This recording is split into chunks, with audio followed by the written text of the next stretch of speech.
अस्सलाम वालेकुम बेटा बेटा पीएच कर्व जो है ये न्यू सिलेबस में ऐड किया है एएस में। A2 का पार्ट था।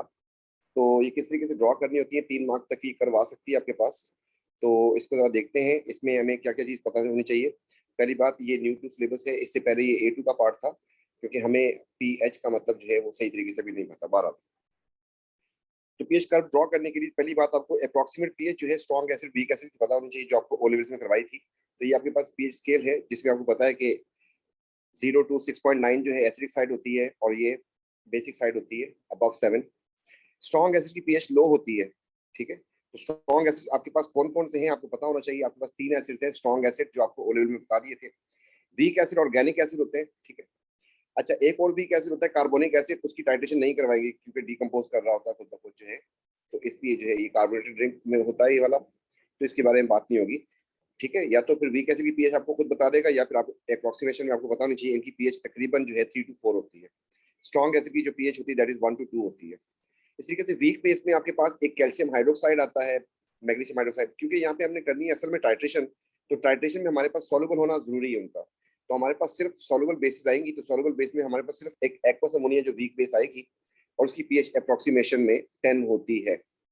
And strong bases, they are highly soluble in water and they will be used in a titration. You know very well कि group 1 and group 2, group 1 complete and group 2 calcium and below calcium, they are their oxide and hydroxides will be their oxides and their hydroxides will be soluble aqueous होंगे।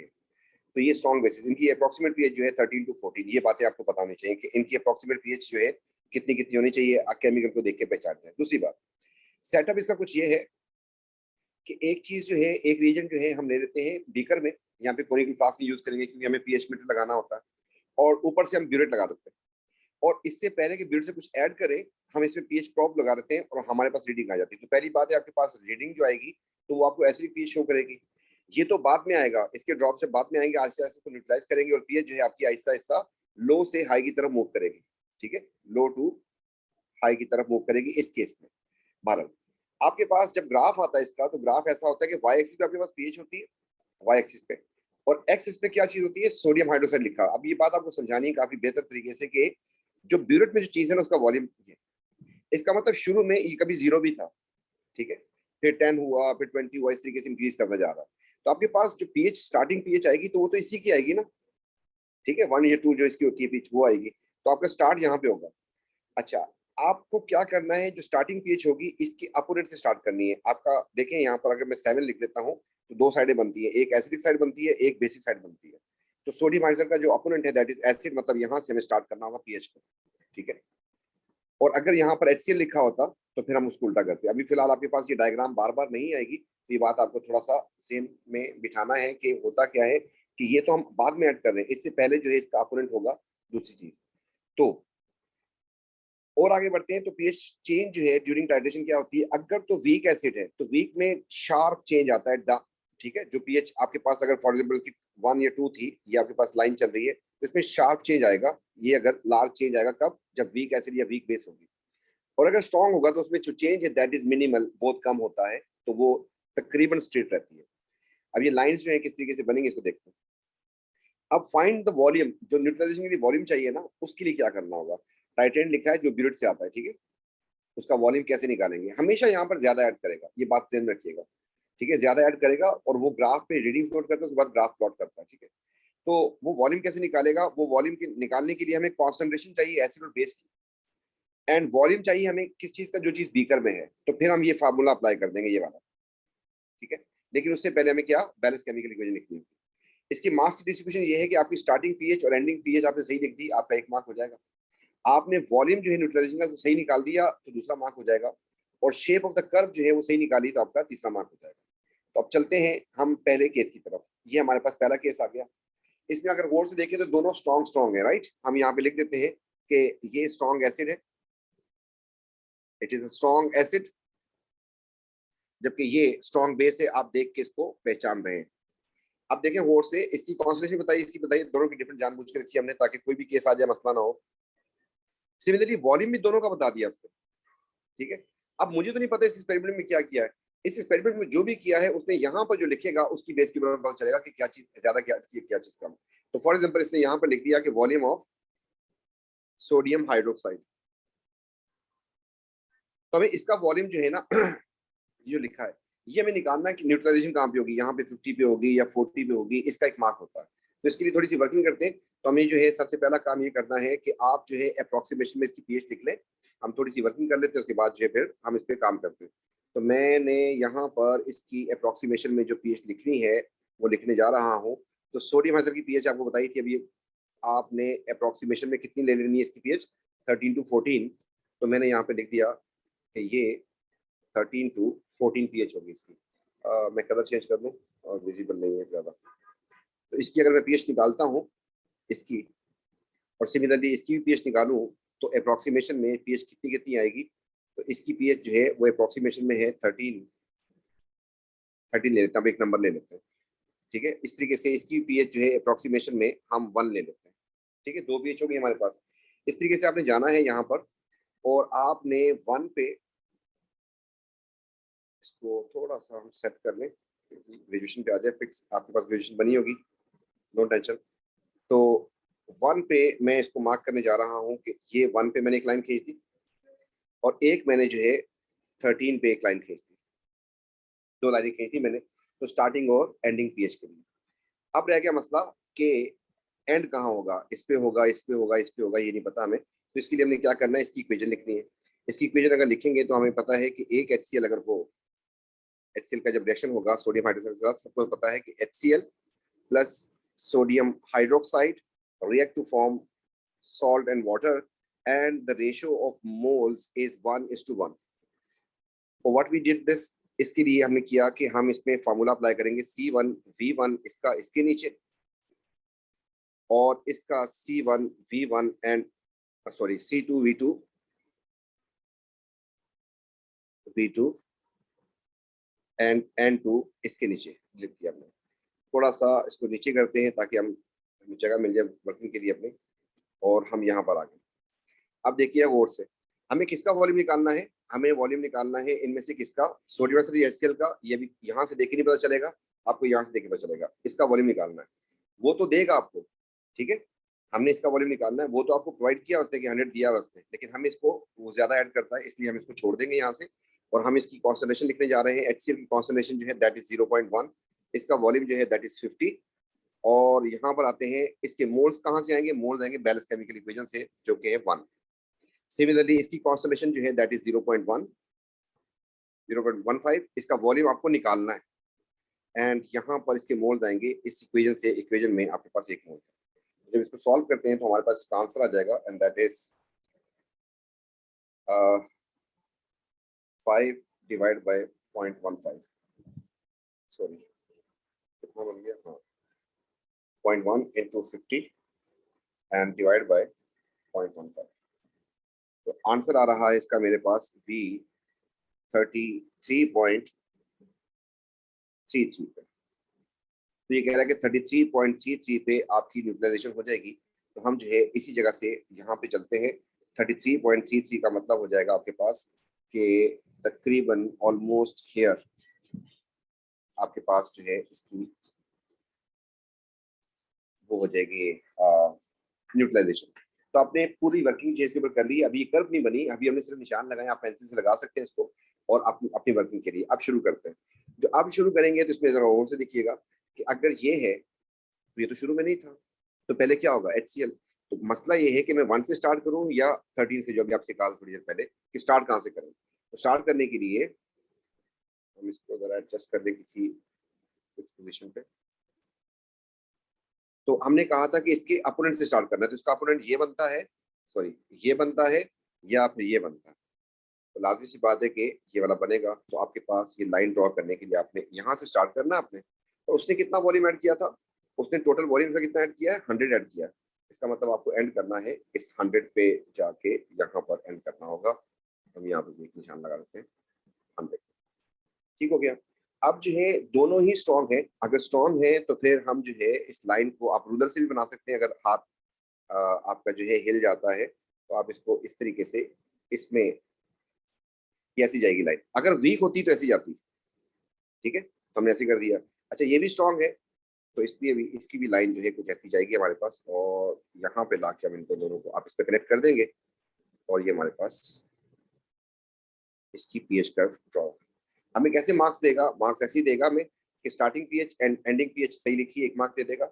Volume and point का जो था वो हमने सही लिखा है 33.33 जो था, उसका दूसरा मार्क हो जाएगा। और शेप ऑफ कर्व कि आपने इसको जरा रखा है लेस चेंज वाला, इसको लेस चेंज वाला, क्योंकि दोनों स्ट्रॉन्ग थे। तो ये हमारे पास एक पहला केस हो गया।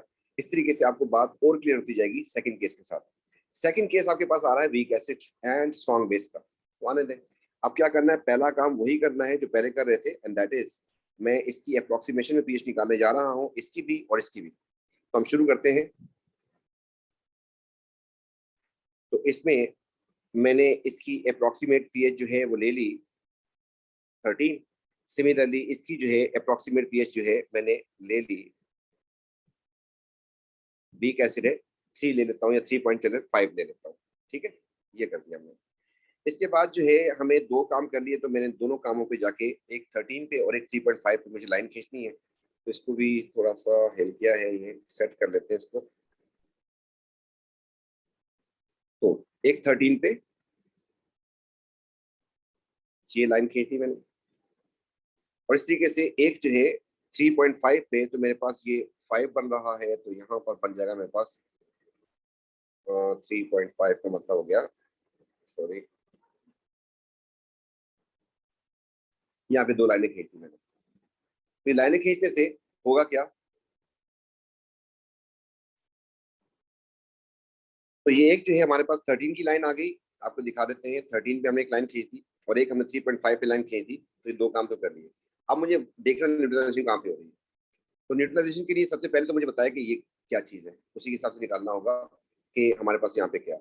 तो लेट्स से इस बार मैं जो है इसको ले लेता हूँ कि this is this type ethanoic acid CH3 and COOH, right.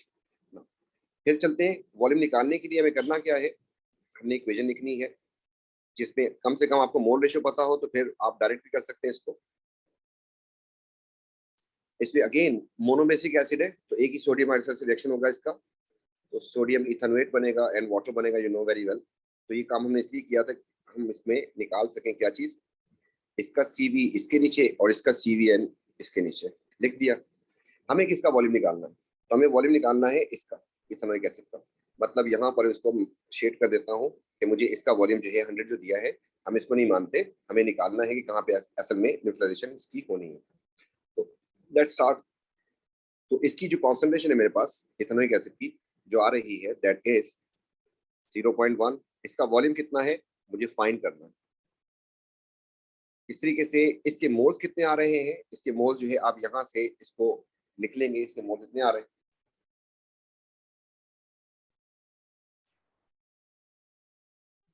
Similarly इसकी कॉन्सेंट्रेशन जो है दैट इज 0.2 वो लिख दिया हमने।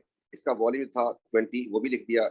इसके मोल्स जो है हमने यहाँ से कॉपी कर दिए कि 1। इसको जब सॉल्व करते हैं हमारे पास आंसर आ जाएगा इसका, that is 20 into 0.2 and divide by 0.1, तो 40 आएगा इसका आंसर। जी बिल्कुल आ गया 40। तो 40 सेंटीमीटर क्यूब पे इसकी यूटिलाइजेशन हो जाएगी। जिसको हमने मार्क किया था वो यही मार्क था कि इथेनोइक एसिड की जो वॉल्यूम जिसका चाहिए होगा। तो फिर क्या किया हमने, वहीं पे जाके 40 पे जाके एक लाइन जो है हमने वर्टिकल में खड़ी कर देनी है यहाँ पे, और ये हमारी तरफ से एक लाइन आ गई। ठीक हो गया। अब जो है मसला कहाँ पे है, मसला यहाँ पे है कि कर्व की शेप वगैरह बनानी है, बाकी सब कुछ सेट कर चुके हैं। स्टार्ट कहाँ पे करना है, एंड कहाँ पे करना है, तो उसके लिए शुरू करते हैं। तो क्या कहा था आपको कि मैं यहाँ से स्टार्ट करूँ या फिर यहाँ से स्टार्ट करूँ। तो इसके अपोनेंट से स्टार्ट करनी है, ये तो खुद था, ठीक है, ये तो बाद में आया। तो हमें यहाँ से स्टार्ट करना होगा, यहाँ से, और ऐड करना होगा। कितना वॉल्यूम उसने ऐड किया था इसका, इसका 100 ऐड किया था, तो 100 पे जाके इसको खत्म करना है हमने, यहाँ पे मार्क कर दिया। अब बेस जो थी ना वो आपकी स्ट्रॉन्ग थी, तो इसको ऐसी रहने दें, लाइन को काफी स्ट्रेट रहने दें। जबकि एसिड आपका वीक था, एसिड अगर आपका वीक था तो इसको इंक्लाइन जाने दें, इसको जरा इंक्लाइन बनाए, और इस तरीके से आपके पास ये देखिए। अगर ये स्ट्रॉन्ग होता तो ऐसी लाइन बनाता मैं, ठीक है। तो इस बेस के ऊपर अगर ये स्ट्रॉन्ग होता तो मैं इसकी लाइन यहां से बनाता, थोड़ी सी स्ट्रेट रखते हैं इसको।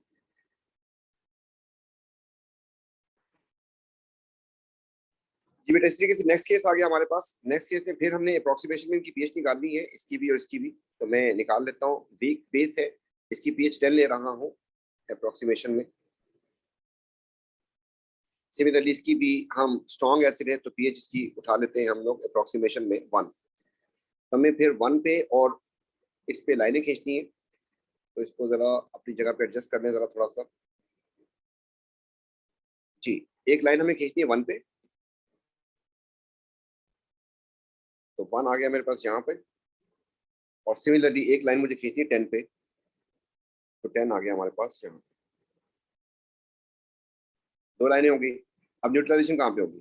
तो न्यूट्रलाइजेशन के लिए फिर वही वर्किंग करनी है थोड़ी सी। क्या कि आपके पास इक्वेशन आनी चाहिए आपको। आपने लिखा HCl और आपने लिख दिया अमोनियम हाइड्रोक्साइड। तो इनका रेशियो 1:1 का। अगेन एक OH है, एक H है, आपके पास अमोनियम क्लोराइड बनेगा, इसकी तो खैर जरूरत नहीं थी। एंड सिमिलरली आपके पास H2O बन जाएगा। तो रेशियो इनकी 1:1 की है। फिर हमने इसका CV इसके नीचे लिख दिया, और सिमिलरली इसका CV और N इसके नीचे लिख दिया।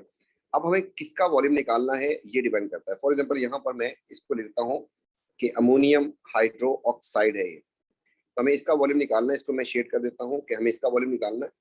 हम आ जाते हैं यहाँ पर, इसका निकालना है। इसका 100 दिया हुआ है, लेकिन हमें इसको एक्सेप्ट नहीं करेंगे, हम इसको निकालेंगे। तो दूसरे वाले की चीजें सारी प्लग इन कर देते हैं इसमें। इसकी कॉन्सनट्रेशन जो है दैट इज 0.15, इसका वॉल्यूम जो है दैट इज 40, एंड इसके मोल्स जो है आपके पास बैलेंस केमिकल इक्वेशन से 1 आ रहे हैं। उसकी कॉन्सनट्रेशन जो है दैट इज 0.2, उसका वॉल्यूम जो आपको निकालना है, और इसके मोल्स जो है आपके पास 1 आ रहे हैं। तो इस तरीके से अगर इसको सॉल्व करते हैं तो हमारे पास इसका आंसर आ जाएगा 0.15 इंटू 40 एंड डिवाइड बाय 0.2। इसका आंसर आ रहा है बेटा आपके पास 30 सेंटीमीटर क्यूब। तो आपको इस जगह पे न्यूट्रलाइजेशन करनी है। हम इसको हाईलाइट कर देते हैं। तो मुझे 30 पे एक लाइन जो है वर्टिकल खींचनी है, और मैं यहाँ पे 30 पे लाइन खींचने जा रहा हूँ। तो ये 30 पे मैंने एक लाइन खींच दी, ये मेरी होगी वर्किंग। ठीक है। अब स्टार्ट कहाँ से करना है? स्टार्ट आपको बताया था इसके अपोनेंट से करना है आपको। तो आपके पास 2 पीएच आ रही है। एक तो आपके पास बोर्ड से देखें तो एक ये पीएच आ रही है और एक पीएच ये आ रही है। तो इसका अपोनेंट कौन सा होगा? एसिडिक साइड होगी। तो हमें स्टार्ट करना है यहाँ से और खत्म करना है इसका 100 आपने ऐड किया था इधर। तो क्योंकि ये स्ट्रॉन्ग है, इसकी लाइन को आप ऐसे स्ट्रेट रखें। आप रूलर भी यूज कर सकते हैं, मैं देखता हूँ अगर चलता है तो। यहाँ पे रूलर नहीं, मेरे पास थोड़ा सा मुश्किल होगा। तो इस तरीके से काफी स्ट्रेट रखें, इसको जोड़ दें इसके साथ। और ये दूसरा जो है वीक है, तो वीक है तो फिर आने दें। इस तरीके से काफी डिक्लाइन फॉर्म में ये आएगा आपके पास, और कुछ इस तरीके से आपके पास इनको आप इस पर कनेक्ट कर दें तो आपके पास जो है तीनों मार्क्स होगा। अगर ये स्ट्रॉन्ग होता तो फिर इसकी लाइन जो है इसकी भी स्ट्रेट चल रही होती। ठीक है। तो इस तरीके से कोई भी केस आपके पास आ जाए, तो ये आपके पास केस नंबर 4 आ गया। अब इसमें फिर अगेन जो है हम दोनों वीक वीक हैं, हम इस पे अप्रोक्सीमेट जो पीएच है वो निकालने की कोशिश करते हैं पहले। सिमिलरली इसके लिए भी और इसके लिए भी।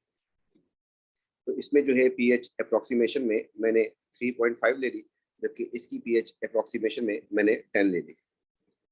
अब 2 लाइनें मुझे खींचनी है, एक 3.5 पे और एक 10 पे। तो इसको एडजस्ट कर ले थोड़ा सा।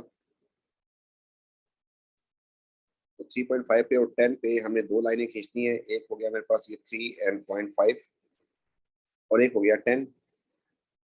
ये 2 लाइनें खींची मैंने। अब एंड कहाँ पे होगा, न्यूट्रलाइजेशन कहाँ पे होगी? अगेन वॉल्यूम वगैरह डिफरेंट दिए हुए। अच्छा, एक चीज और, हम यहाँ पर इस बार जो है अगर कुछ लिखेंगे तो उसी की वजह से वॉल्यूम निकालना होगा। तो मैंने लिख दिया यहाँ पर CH3 इथेनोइक एसिड है, इसको मार्क कर दिया। इसको हमने यहाँ से भी मार्क कर दिया। इसका ये वाला वॉल्यूम नहीं लेना हमें, हमने अपना वॉल्यूम खुद निकालना है। तो इक्वेशन लिखेंगे हम। इक्वेशन में ammonium hydroxide which contain only 1 hydroxide आइन and ethanoic acid again mono basic acid, इसमें एक ही H है। Ratio will be same. ये आपके पास सॉल्ट बन जाएगा, क्योंकि चार्ज जो है दोनों के ऊपर, इसके ऊपर +1 होता है, इसमें -1 होता है, और साथ एक वाटर बन जाएगा। और इसका CV अपॉन N इसके नीचे, इसका CV अपॉन N इसके नीचे। तो इसकी कॉन्सेंट्रेशन आपको बताई थी 0.1, इसका वॉल्यूम बताया था आपको 50, इसके मोल्स आपके पास बैलेंस केमिकल इक्वेशन से 1 आ रहे हैं। इसकी कॉन्सेंट्रेशन की बात करते हैं तो कॉन्सेंट्रेशन इज 0.15। इसका वॉल्यूम आपको फाइंड करना है, इसके मोल्स जो है आपके पास 1 आ रहे हैं। तो सॉल्व करते हैं तो हमारे पास आंसर आ जाएगा V इज इक्वल टू आ जाएगा हमारे पास, तो 0.1 इंटू 50 एंड डिवाइड बाय 0.15। तो ये आ रहा है मेरे पास 33.33। आ जाने दें। तो तो इस वॉल्यूम पे मुझे एक और वर्टिकल लाइन जो है खड़ी करनी है। तो हम चलते हैं 33.33 पे। 33.33 हमारे पास तकरीबन ऑलमोस्ट यहाँ पे बन जाएगा। यहाँ पे हम लाइन खींच दी, तो सॉरी स्ट्रेट कर दें इसको यहाँ पर। अब क्या करना है आपको, अब इसकी अपोनेंट से आपको स्टार्ट करना है। मतलब हम स्टार्ट कहाँ से करें, क्वेश्चन मार्क अभी भी यहाँ से करें, यहाँ से करें। तो आप इसके अपोनेंट से देखें कि इधर से स्टार्ट करना चाहिए या फिर इधर से स्टार्ट करना चाहिए, क्योंकि ये तो बाद में आएगा। उससे पहले क्या होगा, बेस। तो इसका अपोनेंट हमारे पास बन जाता है ये, और फिर एंड कर देंगे हम लोग यहाँ पर। अब क्योंकि दोनों वीक हैं, तो इसमें आपके पास ड्रास्टिक चेंज आएगा, और थोड़ा सा करना है तो कर दें। अच्छा, एसिड भी वीक है, तो आपके पास ये भी काफी ड्रास्टिक चेंज आएगा। तो कुछ ऐसी हमारे पास आ जाएगी कर्व इसकी। इसका जो पार्ट है, जो वर्टिकल पार्ट है, वो काफी कम होगा, ऐसी कुछ करवा देंगे हमारे पास। तो ये हमारे पास इस तरीके से पीएच कर्व बनानी होती है। आपके mass distribution, initial final pH आपकी सही है, 1 मार्क हो जाएगा। एंड का पॉइंट का वॉल्यूम जो आपने बता दिया वो, और दूसरा जो है शेप जो है आपने सही बनाई है। अब आप गौर से देखें, न्यूट्रलाइजेशन तो यहाँ पे 7 पे हो गई होगी। हम हमेशा एक्सेस में ऐड करते हैं, किसी भी केस में आपने देखा तो उसमें एक्सेस में ऐड करते हैं। तो ये मामला चल रहा था। अब जो है आपके पास यहाँ पर मैंने कुछ क्वेश्चन दिए। आप क्या कीजिएगा, इसको मैंने जैसे ही इसको जूम किया है, आप इसको ट्राई करें। जब ट्राई करेंगे ना, तो फिर आपका काम जो है काफी आसान हो जाएगा, आपको समझ आ जाएगी कैसे करना कैसे, ठीक है।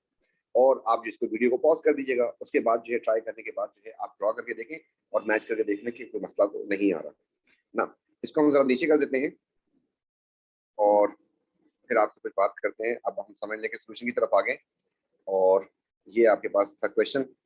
इसमें वो कह रहा है कि to 30 centimetre cube H2SO4 this was added gradually. इसका मतलब ब्यूरेट से NaOH ऐड कर रहा है। तो पहला काम तो यहाँ पर आपने, इधर आपके पास आ जाएगा सोडियम हाइड्रोक्साइड। आपने फिर क्या करना है, आपको अप्रोक्सीमेट पीएच निकालनी है इनकी। तो अप्रोक्सीमेट पीएच अगर निकालने की कोशिश करते हैं, तो ये देखिए हम कैसे करते हैं इसको। ये हमने यहाँ पर H2SO4 को मार्क किया, इसकी पीएच निकाल लेंगे, और सोडियम हाइड्रोक्साइड को भी मार्क किया, इसकी पीएच निकाल लेंगे। तो बेटा इसकी पीएच जो है अप्रोक्सीमेशन में, थोड़ा सा डाउन करते हैं इसको,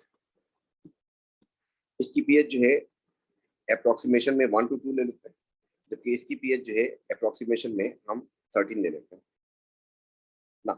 अगला काम क्या था, 13 पे, और इस पे जो है लाइनें खींच देनी है हमने। 13 हो गया एक, और हमारा तो दूसरा हो गया 1। तो 1 पे लाइन खींची हमने, एंड 13 पे लाइन खींची। ये 2 लाइनें हो गई। अब उसके बाद क्या करना है आपको, उसके बाद आपको करना ये है कि इक्वेशन लिखनी है। इक्वेशन में इस बार आपके पास H2SO4 है एंड सोडियम हाइड्रोक्साइड है। अब आपको पता है कि रेशियो 1:1 का नहीं है। उसके 2 हाइड्रोजन आयन को न्यूट्रलाइज करने के लिए आपको 2 सोडियम हाइड्रोक्साइड चाहिए होंगे। तो आपके पास ये इक्वेशन बनेगी इसकी, और ये इक्वेशन काफी सिंपल है और आप लोग सब बना सकते हैं आराम से। फिर क्या करना था, इसका CV इसके नीचे, और इसका CV/N इसके नीचे, ये करना था। अब आपको किसका वॉल्यूम निकालना है, ये देख लें किसका वॉल्यूम निकालना है। हम इसको मार्क करने जा रहे हैं NaOH को। यहाँ पर आ जाए, आपको NaOH का जो वॉल्यूम था ये नहीं लेना, आपको ये फाइंड करना है। तो शुरू करते हैं फिर। H2SO4 की जो कॉन्सेंट्रेशन थी दैट वाज 0.1। इसका वॉल्यूम कितना था 30। इसके मोल्स कितने हैं इक्वेशन से 1। उस तरफ चलते हैं। उसकी कॉन्सेंट्रेशन 1 थी, उसका वॉल्यूम आपको फाइंड करना है। उसके मोल्स कितने आ रहे हैं इस बार इक्वेशन से 2। तो लेट्स सॉल्व करें इसको, और इसका आंसर निकालते हैं हम लोग, और फिर उस जगह पे जाके वर्टिकल लाइन खड़ी करेंगे। तो ये मेरे पास आ जाएगा 0.1 इंटू 30 एंड इंटू 2 करना एंड डिवाइड बाय 0.1 करना। तो ये बन रहा है 60। मतलब 60 पे न्यूट्रलाइजेशन होगी। तो हम बिल्कुल रेडी हैं 60 पे एक वर्टिकल लाइन खड़ी करने के लिए। हमने यहाँ से एक लाइन वर्टिकल खड़ी कर दी।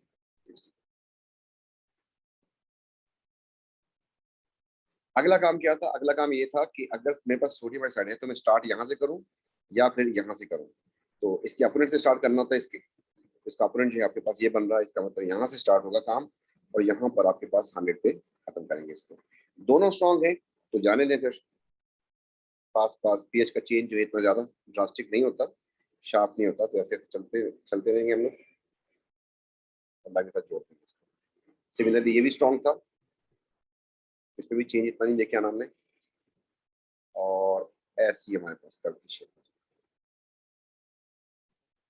इस तरीके से सेकंड क्वेश्चन है, इसको आप गौर से देख लें। इसके लिए वीडियो रोकें आप, और जो है इसको ट्राई कर लें आप लोग, और जो है अगर आपसे ये बन जाती है फिर आप लोग आखिर में इसको क्रॉस चेक कर लीजिएगा कि सही है नहीं, पॉज करके आप इसकी ट्राई कर लें ना। इसको हम नीचे खींचते हैं, अब सोल्यूशन स्टार्ट हो गया इसका। तो वही काम जो पहले कर रहे थे, अप्रोक्सीमेट पीएच जो है इनकी निकालते हैं हम, इसकी भी और इसकी भी। शुरू करते हैं। इसकी पीएच अप्रोक्सीमेट में 3.5 ले ली मैंने, जबकि इसकी पीएच जो है अप्रोक्सीमेशन में मैंने उठा ली 10। डन हो गया जी। इसके बाद हमें क्या करना है, 10 पे और 3.5 पे लाइनें खींचनी है दो। तो हम 10 पे एंड 3.5 पे, 3.53 ये हो गया एंड 3.5 पे एक लाइन खींच दी एंड 10 पे एक लाइन खींच दी। डन हो गया जी, दो लाइनें हो गई हमारे पास। अब न्यूट्रलाइजेशन का जो वॉल्यूम निकालना है उसको जरा देखना है। तो आप इसमें देखिए पहले ऐड क्या करना है। तो दिस माय सॉल्यूशन, इसका मतलब है कि इस सॉल्यूशन में 30 सेंटीमीटर क्यूब में 100 सेंटीमीटर क्यूब ग्रेजुअली एडेड, जो ऐड किया जाता है वो पीरियड से आता है। तो आप क्या ऐड कर रहे हैं फिर, इथेनॉइक एसिड ऐड कर रहे हैं। ठीक है, तो इसका मतलब ये हुआ कि आपके पास ये जो है आपके पास इथेनॉइक एसिड, इसको हमने नीचे इधर लिखना है and that is ethanoic acid you have added. Normally तो ग्राफ आप बना के भी दे देगा यहाँ पर, बहरहाल अगर कॉम्प्लिकेट करता है तो आपके सामने पूरी पिक्चर ना। इसका जो उसने 100 दिया उसको हम नहीं मानते, हम नहीं मानते, हम फाइंड करेंगे इसको, इसके बारे में। और फिर उसके लिए फाइंड करने के लिए क्या रूल बताया था आपको कि आप जो है इसकी इक्वेशन लिखनी पड़ेगी आपको। An equation you know very well कि इथेनॉइक एसिड एंड इसका जो रेशियो है दैट इज 1:1 का ही है। तो मोल्स जो हमें एन चाहिए होता है वो इसी से निकलता है हमारे पास। और ये पूरी इक्वेशन अगर बोले तो लिखे, वरने तो लिखने की जरूरत नहीं है, आपको समझ आनी चाहिए मोल रेशियो बस। तो फिर इसका CV अपॉन एन इसके नीचे और इसका CV अपॉन एन इसके नीचे, और उसके बाद जो इसकी कॉन्सेंट्रेशन और वॉल्यूम जो है हमारे पास जो जो भी आ रहे हैं, हम इसको यहाँ पे ले जाते हैं। तो हमारे पास इसकी जो कॉन्सेंट्रेशन है दैट इज 0.2, इसका वॉल्यूम जो था 30 था, इसके मोल्स जो है आपके पास बैलेंस केमिकल इक्वेशन से 1, जबकि इसकी कॉन्सेंट्रेशन आपके पास कितनी आ रही है 0.1, इसका वॉल्यूम हमें फाइंड करना है। ठीक है, 100 नहीं मानेंगे हम, और इसके मोल्स आपके पास 1 आ गए। तो इसको सॉल्व करते हैं, हमारे पास आंसर आ जाएगा, आई गेस 60 आएगा फिर। तो 0.2 इंटू 30 एंड डिवाइड बाय 0.1, तो 60 आ रहा है हमारे पास वॉल्यूम इसका। तो 60 सेंटीमीटर क्यूब पे इसकी यूटिलाइजेशन हो जाएगी, और स्पेस के ऊपर हम जाके 60 पर एक वर्टिकल लाइन जो है यहाँ पे खड़ी कर देते हैं। ये आ गया हमारे पास ना। इसके बाद क्या करना है आपको, ये इथेनॉइक एसिड था, इसके अपोनेंट से स्टार्ट करना है। आप सोच लें कौन सा इसका अपोनेंट बन रहा है। तो इसका मतलब पहले जो है उसमें बेस होगी और बाद में उसमें एसिड आया होगा, हमने ऐसा कर दिया इसको। अब जो है हम, क्योंकि ये वीक है तो इसमें चेंज जो है काफी शार्प लेके आएंगे हम, और ये भी वीक है, इसमें भी चेंज जो है काफी शार्प आएगा, और ये बस इसका थोड़ा सा पार्ट जो है वर्टिकल हुआ होगा यहाँ पर, वर्टिकल पार्ट। इस तरीके से हम इसको कर लेते हैं। ठीक है बेटा, इंशाल्लाह फिर मिलते हैं नेक्स्ट वीडियो में। थैंक यू, टेक केयर, अल्लाह हाफिज़।